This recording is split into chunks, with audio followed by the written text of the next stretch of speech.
Hey guys, just wanted to do another quick video on inputting stats. We're getting a lot of people helping us now, and you guys are doing a great job, but I thought I'd just throw up another video here to kind of help things along. So we're just going to go pick a season. We're going to pick our game, which I think we selected this one right here. Now, if you get into a position where this guy here, he has not checked off, he's no number. If you check the whole team, well, we got an error message here. So that means something's wrong. So what you would do here is you look at the score sheet, just input his number, and you're good to go. If there's no number next to his name, uncheck him, and then you don't have to worry about it. In the rare case you have error messages over here, there might be a red box with nothing in it. All you would do is just click the red box and select P or G, and you're good to go. I've run into that a few times where a player hadn't played a game yet, and the stats call them up, and it was blank and error messages, so that's all you would do. So again, if you click on a guy and you get an error message, either put in the number, change the position, or both. If not, unclick him. That means he didn't play. Adding a sub player or a player that's not on it. Let's just say, for example, that I'm on this list. Okay, on the score sheet, you look on your score sheet, and I'm on the list. Okay, now I'm not listed here, but you can add me or add whoever. Don't use active player because that means someone's added to the team full time. So you're going to use spare player. And you would start typing in my name, and you would find me here. So you could select me, whatever number it says on the score sheet, and my position is not a goalie, it's a player, and then you would add. And that's how you would add me or any player that's listed on the score sheet to the game. Now, if it's a sub player, and usually it's going to say Jared Subway, you know, Bjorn sub player. It's always had a sub in the name usually, or some ridiculous name that was obviously just a sub player. You would go to add player and go to your game spare, and then there's no name. You just type in the number of the player. Usually it's 32 or 79. Those are the sub numbers that I think we use a lot. And we just add, and it would add a sub player to that game.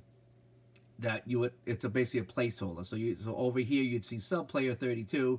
Then when you went to the score of the game, if he got any points or penalties, it would just count as a sub player. So anyway, that's how you would add players here.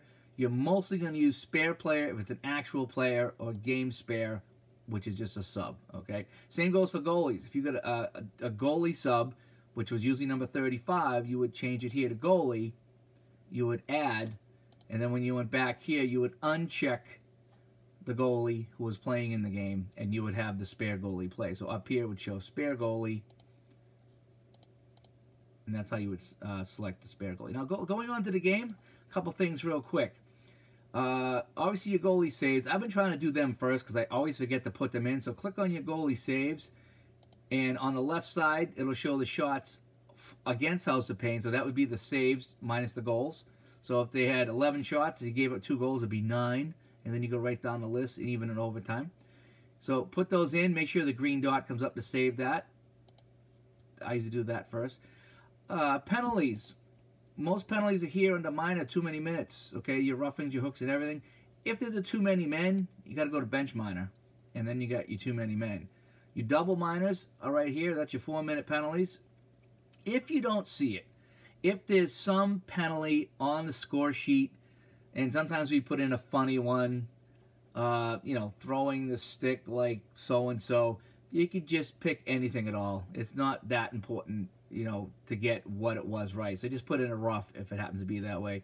You got your game misconducts and your misconducts over here. Usually I think I would just go 10-minute misconduct, put in the number, blah, blah, blah, blah, blah, and you're done.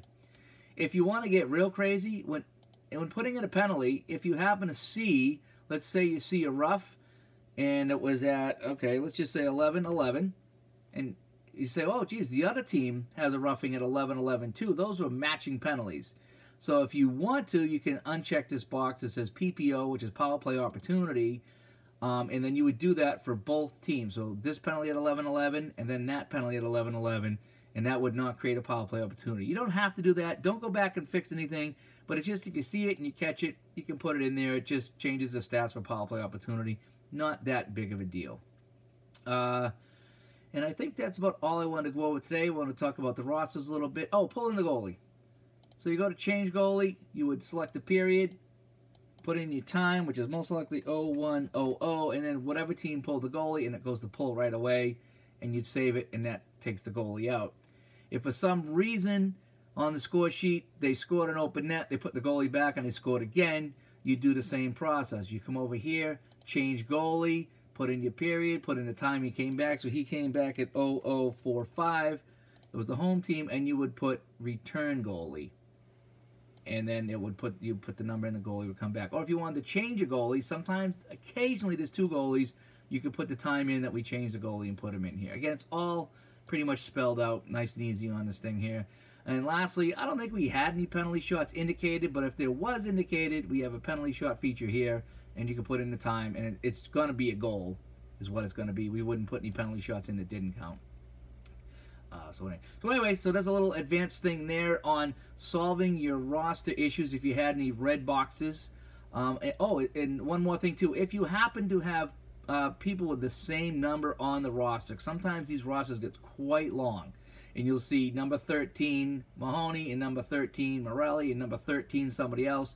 Look at the score sheet to see who was wearing 13 that day, and just uncheck the boxes of the people not playing, or you can manually put in their correct number. So everything's a pretty easy fix with this system here, but I just want to go over a couple of things because we have a lot of people working on the inputting the games.